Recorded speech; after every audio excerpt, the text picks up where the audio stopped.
وكلوا مما رزقكم الله حلالا طيبا واتقوا الله الذي أنتم به مؤمنون.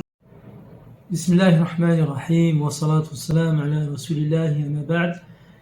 Nous sommes toujours dans ces assises du Coran et profitons ensemble des sagesses de certains versets dans la nourriture. Et il y en a énormément.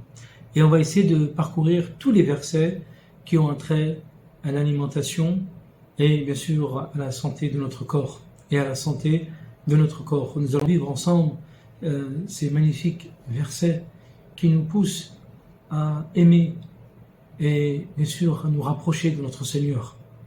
Et surtout, ça nous pousse de plus en plus à nous rapprocher de son livre, qui est le noble Coran. Alors, voyons ensemble un verset sur le pain. Le pain était cité dans le Coran dans une histoire que beaucoup connaissent, donc sur Youssef, la vie de Youssef, la biographie de Youssef, et ce qu'Allah nous a pu nous donner comme information sur sa vie, et ce qu'on peut retirer de sagesse dans sa vie. Nous allons retirer, nous, un seul verset qui a rapport à l'alimentation, ou qui a été cité, ou dont a été cité, donc le pain. Allah dit dans le Coran, et l'autre dit, en interprétant justement un rêve, il dit, et moi je me voyais pourtant sur ma tête du pain, dont les oiseaux mangeaient.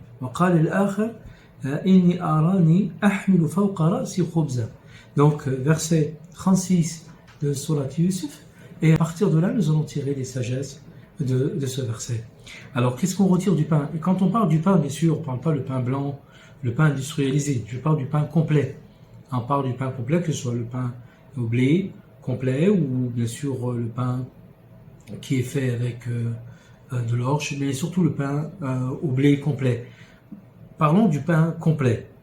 Il est bien fait du pain complet, car auparavant, au temps du prophète, sallallahu alayhi wa sallam, ne connaissait pas ce pain industrialisé, comme vous savez, cette révolution industrielle qui a fait que le pain est devenu un pain blanc, un pain industriel qui, bien sûr, qui a des méfaits qu'on verra, Inch'Allah, par la suite. On en parlera des méfaits du pain blanc. Parlons aujourd'hui, à travers le verset, le pain qui était au temps du prophète, sallallahu alayhi wa sallam, qui est le pain complet. Le pain complet. Alors, quelques sagesses. Première sagesse à retenir pour le pain, et comme vous savez, c'est un aliment qui a été un aliment de base pour beaucoup de civilisations, même aujourd'hui dans certains pays, un aliment de base pour certaines civilisations, même auparavant, même aujourd'hui. Alors la première chose, le pain, la sagesse qu'on retire de ce verset, elle est bien fait que le pain est une source d'énergie. Une source d'énergie car il y a beaucoup de minéraux et de oligo-éléments, magnésium, phosphore, pour trouver dans le pain complet aussi donc des vitamines comme la vitamine B. Vous trouvez beaucoup la vitamine K aussi qui est aussi, donc on retrouve plutôt la vitamine E. La vitamine E, la vitamine B. Donc la première chose, le pain est une source d'énergie, avec les glucides complexes ou plutôt les sucres lents qu'on retrouve dans le pain. Deuxième chose, le pain est une source de bien-être.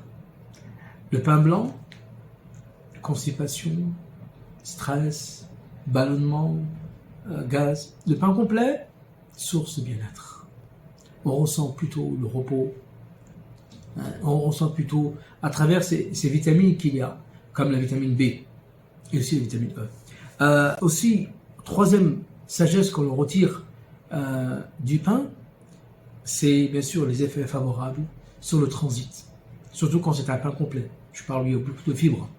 Le pain complet où il y a beaucoup de fibres, il va être bénéfique justement pour le transit et aussi il va nous faciliter ce transit, il va nous faciliter donc éviter la constipation contrairement au pain blanc et on va se retrouver très bien, très à l'aise et on va profiter pleinement de cet aliment et de cette nourriture. Voilà ce qu'on retire du pain, sachant que bien sûr on verra qu'après quand on parlera des hadiths, les paroles du prophète sallallahu alayhi wa sallam, que le prophète sallallahu alayhi wa sallam, d'après hadith ibn Abbas, le plat préféré du prophète sallallahu alayhi wa sallam était le thalid, c'était du pain qui faisait le prophète sallallahu alayhi wa sallam, avec des dattes et du beurre et autres. qui faisait au temps du prophète sallallahu alayhi wa sallam, mais ça on verra en temps voulu lorsqu'on expliquera la sagesse que l'on retire des paroles du prophète sallallahu alayhi wa sallam. Walhamdulillahi rabbil alamin.